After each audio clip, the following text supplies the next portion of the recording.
Parce que l'une des erreurs de l'éducation nationale, c'est d'avoir déterminé, consciemment ou inconsciemment, l'intelligence des enfants à travers le prisme des matières scientifiques. Donc moi, je me souviens même quand j'étais lycéen, quand tu faisais un bac scientifique, vraiment, tu étais un beau gosse ou une belle gosse. Vraiment, c'était les gens intelligents. Quand tu faisais bac économique et social, ça passait parce qu'il restait des maths, il y avait de l'économie. Mais quand tu faisais bac littéraire, aïe, aïe, aïe, aïe, aïe, aïe, aïe. Les littéraires, c'est les fumeurs de shit, là. Ils ont les cheveux crasseux, ils vont écrire des livres.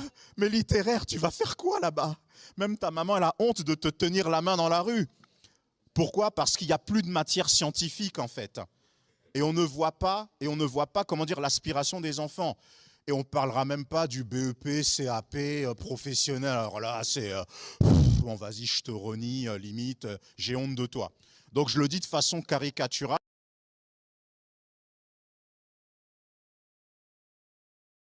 Et aujourd'hui, on a la chance d'accueillir Abel.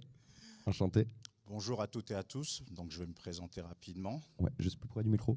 Plus près du micro, comme Merci. ça vous m'entendez mieux. Alors, Abel Boï, je suis président d'une association qui s'appelle Tous Uniques, Tous Unis. Nous travaillons sur les questions qui concernent la jeunesse, les violences faites aux femmes et aux enfants et la situation du handicap. Donc nous intervenons en partenariat avec des associations, avec des dispositifs d'insertion et de réinsertion, mais aussi en milieu carcéral, en centre de formation de foot et en pied d'immeuble.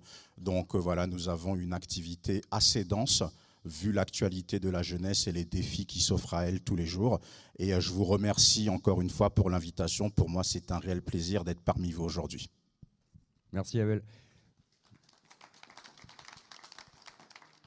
Alors Abel, on en parlait tout à l'heure, tu as une particularité, c'est que tu te déplaces dans toute la France. Et il vole le stylo. Et pourquoi tu te déplaces autant? Pourquoi tu as ce besoin d'aller au plus près des jeunes? Déjà, je me déplace beaucoup parce que j'aime profondément ce pays.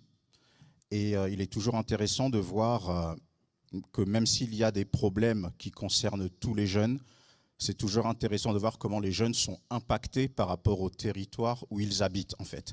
Et l'erreur de beaucoup d'acteurs de terrain, c'est de se dire, grosso modo, vous avez des jeunes en jogging qui sont en pied d'immeuble, donc c'est la même chose, que ce soit à Paris, à Nantes, à Perpignan, à Montpellier ou autre, alors que pas du tout. Comme toute population, on est impacté par l'histoire et la particularité du territoire dans lequel on grandit. Et pour moi, c'est très intéressant de pouvoir partager, de pouvoir m'enrichir aussi. Hier, j'étais à Marseille, avant-hier, j'étais à Cergy, demain matin, je suis à Valence. Et pour moi, c'est je partage et je reçois. Donc, c'est un enrichissement mutuel que je fais avec les jeunes et avec les personnes auprès de qui j'interviens. Maintenant, Abel, toi qui as énormément bougé, pour toi, c'est quoi l'éducation? Alors, avant de parler de ma conception, je vais vous rassurer sur une chose. Vous avez le droit de ne pas être d'accord avec moi, d'accord? Le but, c'est de pouvoir échanger. Je vais reprendre deux mots qui ont été dits dans toutes les définitions. Donc pour moi, l'éducation, c'est une transmission de valeurs, de compétences, de codes, tout ce qui a été dit. Mais pour moi, c'est une transmission qui ne se fait pas sans une notion très importante qui est l'amour.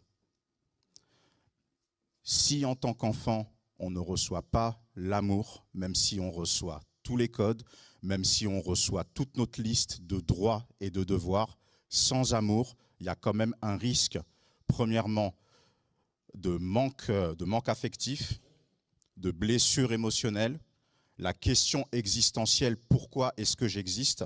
Parce qu'il faut se mettre dans la tête du jeune aussi. Et c'est pour ça qu'on arrive souvent à des fractures générationnelles qui ont été amplifiées par les réseaux sociaux, le Covid ou autre, on aura l'occasion d'en parler. Mais je pense que la transmission doit se faire avec amour. Et c'est très important pour les parents que nous sommes ou que nous sommes amenés à être, de savoir dire « je t'aime » à son enfant. On peut croire que c'est différent, mais non, tout part de là. Si je sais parler au cœur de mon enfant, je saurai par la suite lui transmettre les valeurs, les codes comportementaux.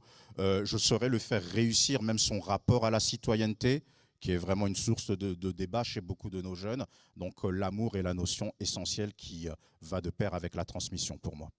Ouais, en effet, on a énormément entendu le terme amour, le terme famille, les parents, le père, la mère, les deux, amener vraiment la famille au centre de l'éducation.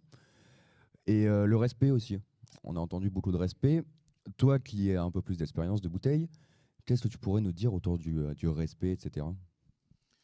Alors, ma conception du respect, le respect, je pense que on ne l'obtient pas. C'est la personne auprès de qui vous intervenez qui vous le donne. Comment cette personne vous donne le respect, que ce soit votre enfant, que ce soit un élève ou que ce soit une personne que vous suivez tout simplement, c'est lorsque vous arrivez à lui transmettre un facteur d'identification.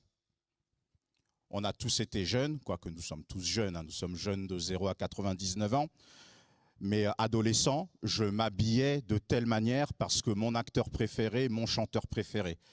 Je parlais de telle manière, je marchais de telle manière. Pourquoi? Parce que je m'identifiais. Et aujourd'hui, malheureusement, la société française ne sait plus donner des facteurs d'identification à la jeunesse. Si la jeunesse n'arrive pas à s'identifier aux adultes, eh ben, il va y avoir une faille dans le respect. Donc, il y aura quand même un respect, je dirais, basique, naturel, du fait que lorsque l'on se retrouve face à un aîné ou à une aînée, on va quand même avoir un minimum de respect. Et encore, malheureusement, même chez certains jeunes, ce respect se perd. Mais si le jeune ne peut pas s'identifier, si le jeune ne peut pas se dire « il y a quelque chose qui m'attire, il y a quelque chose qui me ressemble », si on entretient malheureusement cette fracture générationnelle qui est en train vraiment de cliver notre société, eh ben le respect, on ne pourra pas l'obtenir. Il ne pourra pas nous être donné. Donc je pense qu'il faut partir sur cette base-là. Le respect ne s'obtient pas de force. Nous devons faire en sorte que la personne en face de nous le donne. Alors Abel, t'en penses quoi toi? C'est foutu ou on continue quand même de se battre? Il y a beaucoup de choses qui ont été dites. Je peux vous appeler maman, vous me permettez? Alors je vais commencer par ce que vous avez dit sur l'école. Et ça me fait penser à une citation de Victor Hugo qui dit « L'éducation, c'est la famille qui la donne, l'instruction, c'est l'État qui la doit ». Et c'est vrai qu'on se retrouve dans certains établissements scolaires où malheureusement, le professeur ou l'instituteur se retrouve à être prof, psychologue, parent, éducateur, à tout mélanger. On lui demande beaucoup de choses et en plus, pour beaucoup, ils sont très mal payés. Ça, c'est la première chose. La deuxième chose, c'est la structure familiale telle qu'elle existait et telle qu'elle était érigée en modèle de société dans les années 60, ça a évolué. Aujourd'hui, la famille, vous pouvez avoir papa, maman, la famille peut être monoparentale, la famille peut être homosexuelle, il y a de tout aujourd'hui et il faut prendre en compte cette évolution de la société. C'est pareil pour les jeunes. Un jeune de 2025, il n'y a même pas besoin de remonter jusqu'aux années 40 comme l'ont fait certains politiques récemment. Ce n'est même plus un jeune de 2000 ou de 1995. Il y a d'autres choses qui sont arrivées. Ils ont d'autres codes. Il y a l'impact des réseaux sociaux aussi qui est extrêmement important, qui des fois dans certaines cellules familiales prennent la place des parents, éduquent les enfants à la place des parents, sans compter que les réseaux sociaux ont créé des fractures générationnelles au sein des familles, où on voit les jeunes, je pense que vous ne me contesterez pas, Snapchat, Instagram, Telegram, hein, il y a des petits sourires, non, ça baisse les yeux. Donc voilà, et avec des parents qui, au niveau du numérique, ne savent pas maîtriser. Un exemple tout simple, il y a quelques semaines, je fais une intervention dans une école primaire. Le matin, j'ai une classe de CE1. L'après-midi, j'ai une classe de CM2. Et les jeunes m'expliquent comment ils savent même déjà craquer les restrictions parentales que ceux-ci leur mettent sur les téléphones portables. Ils me parlent de sujets que je n'exposerai pas là pour rester poli, mais moi, à leur âge, je ne savais même pas ce que ça voulait dire. Et il est vrai que l'explosion des réseaux sociaux au début des années 2010 a créé des fractures, ce qui fait que nous-mêmes, en tant que parents, ben, quelque part, on est obligé de se mettre à jour tous les 2-3 ans pour pouvoir suivre notre jeunesse. Avant d'accabler les parents, j'aimerais quand même dire une chose. Tout le monde ne devient pas parent dans un scénario de vie idyllique. on s'aime pour la vie, on décide de faire un enfant. Il y a des situations dramatiques. On parle souvent des mères célibataires. Vous avez des mamans qui décident de garder l'enfant suite à un viol. On va parler cash, d'accord? Parce que l'important, c'est de pouvoir parler de ce qui se passe dans la société. Vous avez des couples, au début, tout va bien, et puis ça casse. On ne sait pas pourquoi, un divorce, monsieur s'en va, ou l'amour n'est plus, d'accord? Vous avez des jeunes filles qui sortent avec un mec, et puis la fille tombe enceinte. C'est-à-dire que si on devenait tous père ou mère dans un scénario parfait, dans une histoire d'amour parfaite, ben la société irait mieux. Or, il y a ces situations et il faut gérer.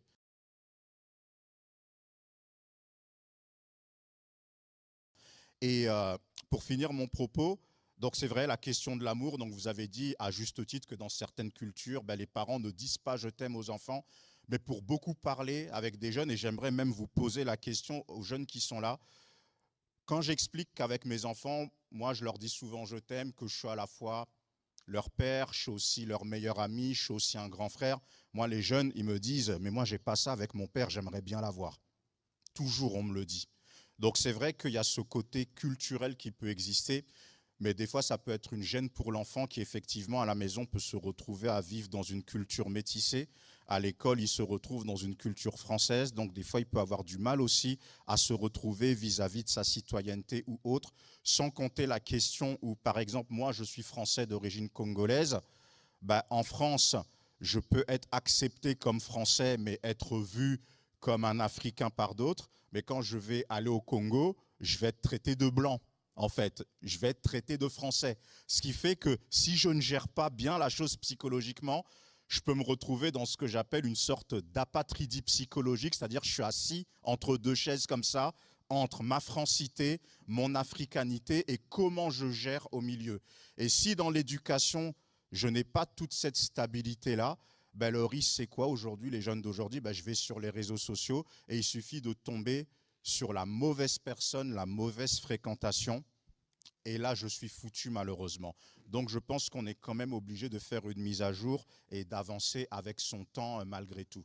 Bah, on avance, mais on le disait tout à l'heure, cette notion au niveau de l'école, la séparation entre l'éducation avec les parents, l'instruction avec l'école, c'est plus forcément au niveau de la politique d'aujourd'hui. On parle d'éducation nationale, on parle de coéducation avec les parents, avec l'école, avec tous les dispositifs qui sont là.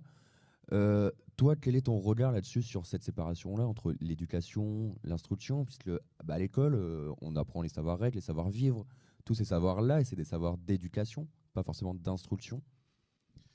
Alors, c'est vrai que, in fine, moi je pense que pour le grand public, le mélange éducation-instruction, ça finit même par devenir une sorte de confusion, sans vouloir faire de rime en réalité. On sait que l'école, ben, on est là pour apprendre les fondamentaux, lire, écrire, compter, mais comme j'ai dit, la société fait que ben, des fois, en tant que professeur, il se retrouve à gérer des situations. Parce que vous avez aussi des enfants qui peuvent manifester des choses dans le cadre scolaire, qui peuvent manifester même certaines failles qui se passent dans la famille, qui peuvent comment dire, se confier aussi, se confier dans le cadre de l'école. Donc l'école est obligée de prendre en charge les choses. Maintenant, ce que l'on peut regretter, c'est que des fois, après ça dépend des territoires, je ne sais pas comment ça se passe aujourd'hui, c'est que l'école ne travaille pas plus avec le tissu associatif, ne travaille pas plus avec les véritables acteurs de terrain, en fait. Voilà, il y a quelque chose quand même de très sclérosant dans l'éducation nationale, sans critiquer, bien entendu, parce que l'on a besoin. Mais des fois, on a l'impression d'une mentalité, justement, qui a aussi besoin de faire une mise à jour. Donc, je pense effectivement que pour que l'école redevienne aussi une sorte de sanctuaire du savoir, peut-être réfléchir à une plus grande autonomie, peut-être réfléchir à une réforme, parce que comme on discutait avec certains avant que cette réunion commence, quand vous discutez de l'école telle que ça se décline aujourd'hui, bah, des fois on a l'impression que ça ne prend pas en compte la particularité de chaque enfant. Vous avez des enfants qui ont une intelligence que j'appelle théorique, qui peuvent rester 8 heures par jour assis à ingurgiter des connaissances. Et vous avez des enfants qui, dès très jeunes, ont une intelligence pratique, qui ont besoin de mélanger, voilà, qui ne peuvent pas rester 8 heures dans une journée, en fait. Donc c'est vrai que moi, je fais partie des personnes qui militent par rapport à l'école? Pourquoi pas une plus grande autonomie? Pourquoi ne pas faire des tests à l'instar de ce que l'on peut voir un peu en Allemagne, aux États-Unis, où dans certains établissements, on pourrait avoir des cours le matin et l'après-midi, des activités sportives et culturelles. Voilà, voir comment ça se passe, tout en restant, bien entendu, dans le canevas de l'éducation nationale et de la gestion programmatique sur une année. Mais je pense qu'il faut penser à réfléchir à une réforme des cours et de la manière dont on transmet. Et la réalité, c'est que ce n'est pas facile d'être parent. Même quand papa et maman sont là, même quand papa et maman s'aiment. Ce n'est pas facile du tout. Donc pourquoi ne pas réfléchir aussi à organiser des réunions, j'aime pas le terme école des parents, mais où des parents peuvent se rencontrer régulièrement, faire des partages d'expériences entre ceux qui réussissent mieux avec leurs enfants, ceux qui sont plus en difficulté, mais sans jugement en fait. Je pense qu'il y a besoin de mettre en place ça dans toutes les collectivités. Parce qu'en réalité, nous en tant que parents, et je m'inclus dedans, ben, être parent, ça fait partie de l'école de la vie en fait. Moi, j'ai 4 enfants. Ben, le père que j'étais il y a 5 ans, il y a 10 ans, ce n'est pas le même que je suis aujourd'hui. Et je cherche toujours à m'améliorer parce que la société va de plus en plus vite et les réseaux sociaux sont en train de plonger nos enfants dans une réalité alternative dont on n'imagine pas la dangerosité et la profondeur en réalité. Donc je pense qu'il y a besoin de cette mise à jour continue et de l'école d'un côté et des parents de l'autre. Vers une évolution, finalement. Exactement. Exactement. Tout à fait. Et puis pour revenir entre ce qui vient d'être dit, je vais reprendre votre prénom. Entre ce que Madame Manon a dit et la question que tu m'as posée avant sur justement éducation, transmission, tout ça, il y a une autre question aussi qui fait beaucoup débat. L'éducation nationale qui va instaurer des modules d'éducation sexuelle. Donc ça fait beaucoup débat, d'accord, avec des parents qui disent que bah, ce n'est pas à l'école d'éduquer nos enfants sexuellement. Oui, mais le problème, c'est que dans beaucoup de familles, vous avez des sujets qui sont tabous. Beaucoup de jeunes disent que, par exemple, parler de certains sujets, dont celui-ci, ça ne se fait pas. Mais l'enfant, le jeune, de quoi il a besoin? On a tous été adolescents. 1, il a besoin de s'exprimer.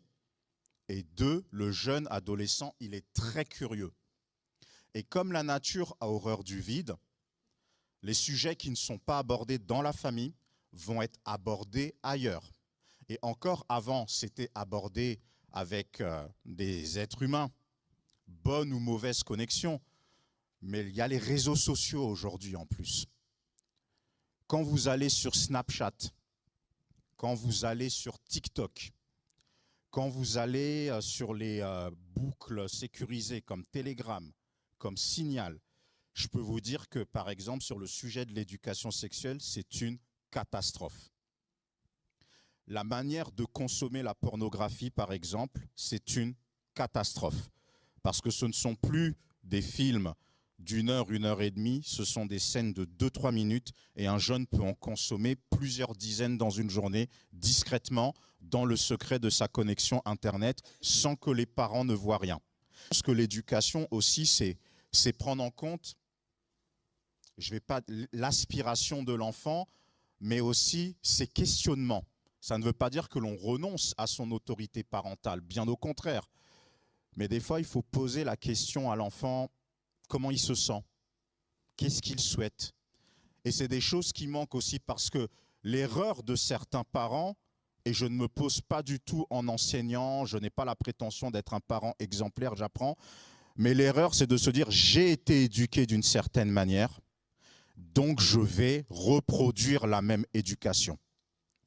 Et quand vous avez un jeune qui grandit dans un foyer où papa et maman ont toujours raison, même quand ils ont tort, et je sais de quoi je parle, eh ben le jeune, même quand il se fait punir, il a toujours cette pensée, tu verras quand je serai grand si tu vas me parler encore comme ça.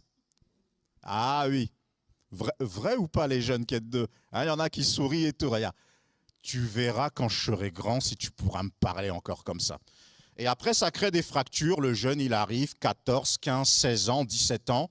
Et le papa ou la maman se dit, mais moi, je t'ai toujours aimé, je t'ai toujours tout acheté, je t'ai toujours... Oui, mais peut-être, mais tu m'as jamais écouté. Donc ça ne veut pas dire que l'on tombe maintenant dans l'enfant roi où c'est l'enfant qui décide à la maison, pas du tout. Mais il faut trouver cet équilibre-là entre l'autorité parentale que l'on a, la responsabilité parentale et l'aspiration. Apprendre à déceler très tôt, en fonction de comment on identifie le caractère de chacun de nos enfants, quelles sont ses aspirations. Comment l'aider à s'orienter pour qu'il ou elle puisse s'accomplir, lui ou elle-même, en dehors de ce que moi je peux penser d'eux. Parce que des fois, dans certaines cellules familiales, on arrive aussi où vous avez des parents qui imposent des scénarios aux enfants aussi. Parce que des fois, vous avez des parents qui souffrent et qui se disent, pour que mon enfant réussisse, par exemple, il y a le cliché classique des parents qui pensent que pour que leur enfant réussisse, il faut qu'il ait bac plus 50.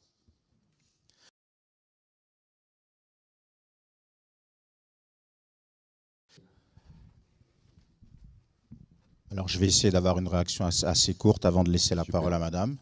Non, mais tu peux lui donner le micro déjà.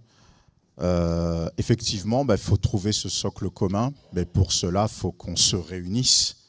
Il faut qu'on soit ensemble, en fait. Et ce qui est intéressant à voir, c'est que dans cette génération Internet, où les réseaux sociaux sont rois, j'ai presque envie de dire ironiquement, les réseaux sociaux qui étaient censés nous rapprocher, nous ont éloignés plus que jamais. C'est vraiment terrible, hein. Il n'y a qu'à voir, vous vous baladez dans la rue, tout le monde est dans son écran comme ça. Dans les familles, nous, on a des jeunes qui nous disent, hein, le repas familial, c'est quoi? C'est une assiette, un verre, une fourchette, un couteau et un téléphone portable. Moi, j'ai beaucoup de jeunes qui me disent à la maison, papa est sur son écran, maman est sur son écran, grand frère, grande sœur sur son écran. Donc moi, je m'ennuie, qu'est-ce que je fais? Je suis sur mon écran. Je vois les amis d'une de mes filles, j'ai une de mes filles qui a 8 ans, et ses copines lui disent « Pour mon anniversaire, j'ai eu mon premier écran, youpi !» Donc voilà, et ce qui fait que dans la société, de façon globale, on ne sait plus passer des moments de qualité, en réalité. On va se retrouver à 2-3 dans une pièce, mais on ne sait plus quoi dire. Alors qu'avant, on a vécu sans Internet, on savait. Même les jeunes, même la manière dont ça travestit nos sensations. Quelque chose qui ne me fait pas rire, je vais répondre MDR, donc mort de rire, alors que j'ai un visage comme un glaçon. Mais je vais écrire LOL, MDR, alors que mon visage, il est comme ça. Quand il n'y avait pas les réseaux sociaux, si je rigole avec vous, je vais rire aux éclats. Si ça ne me fait pas rire, je vais vous dire c'est pas marrant. Donc vous voyez, on doit même réapprendre quelque part à revenir dans une humanité plus simple. Et pour finir mon propos, quand on parle d'éducation et de transmission, je voudrais juste dire 2 choses. En tant que parent, qu'on le fasse bien ou qu'on le fasse mal, on éduque toujours parce que l'éducation, c'est un comportement qui est transmis en fait. Donc nous devons faire très attention aussi au spectacle que nous montrons à nos enfants.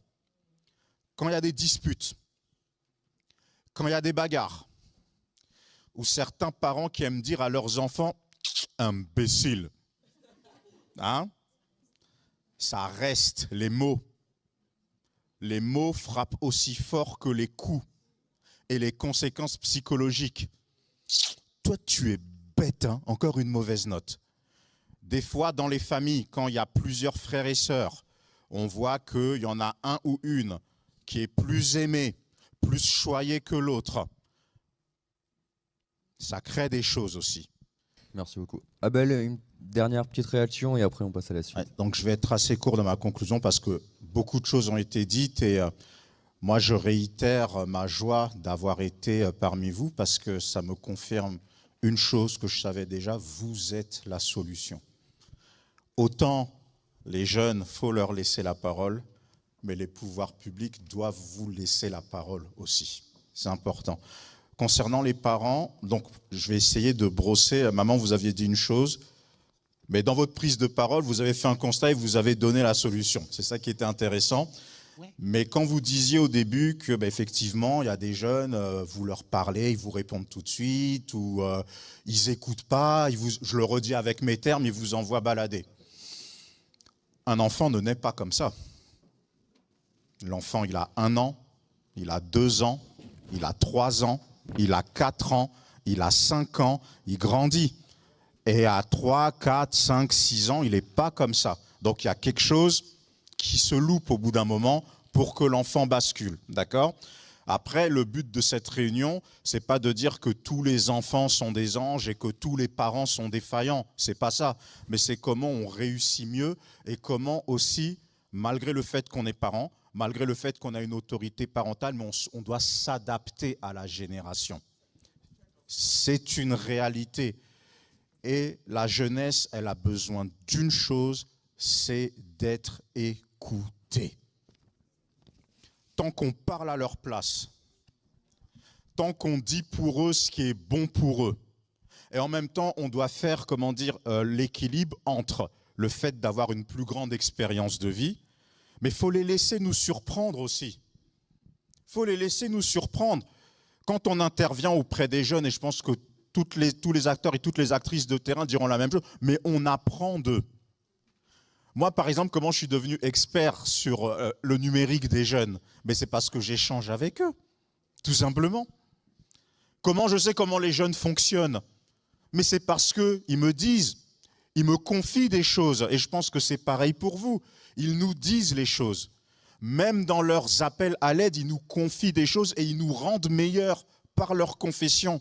Et c'est en étant en contact avec eux que l'on est en connexion avec leur génération. Donc c'est très important. Et pour finir mon propos, la dernière chose qui, à mon sens, où il faut faire attention en tant que parent vis-à-vis des jeunes, vous savez, un parent, c'est un leader. Mais vous savez quelle est ma définition du leader et vous avez le droit de ne pas être d'accord. Pour moi, ce n'est pas le fait, oui, le leader, on dit toujours, il est exemplaire, il fait tout mieux que tout le monde, il est génial, il fait tout ça. Ok, soit. Pour moi, le leader, le bon leader, homme et femme, bien entendu, c'est la capacité à faire des personnes auprès de qui vous intervenez des futurs leaders. Ça, c'est un bon leader. C'est-à-dire que dans certaines cellules familiales, outre des parents qui insultent leurs enfants, comme je disais tout à l'heure, le fameux imbécile, vous avez des parents qui laissent entendre aussi à leurs enfants qu'ils ont tellement d'expérience, tu ne seras jamais meilleur que moi. Tu feras jamais mieux que moi. Tu penses que tu peux m'apprendre ça? Ça, ce sont des phrases qui brisent un enfant. Exactement. Et ça arrive beaucoup. Vous rajoutez la santé mentale, mais avant même de parler de la santé mentale des jeunes, la France, c'est un pays où un quart de la population est addict aux antidépresseurs. Quel exemple pour les jeunes? Un quart de la population. Un suicide toutes les 30 minutes. Quel exemple pour les jeunes?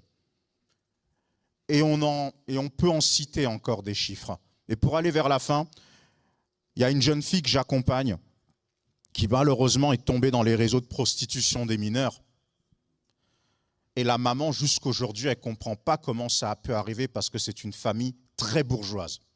Ils ont des chevaux, ils ont tout. La maman me dit, je lui ai tout donné. Mais je lui ai tout donné, c'est le matériel. Alors que la fille est brisée depuis le divorce des parents. Voilà. Donc nous devons faire attention. L'amour, l'écoute, faire attention et se réadapter continuellement. Donc voilà, en tout cas, je vous remercie beaucoup. Pour moi, ça a été un plaisir énorme d'être parmi vous ce matin. Merci Abel.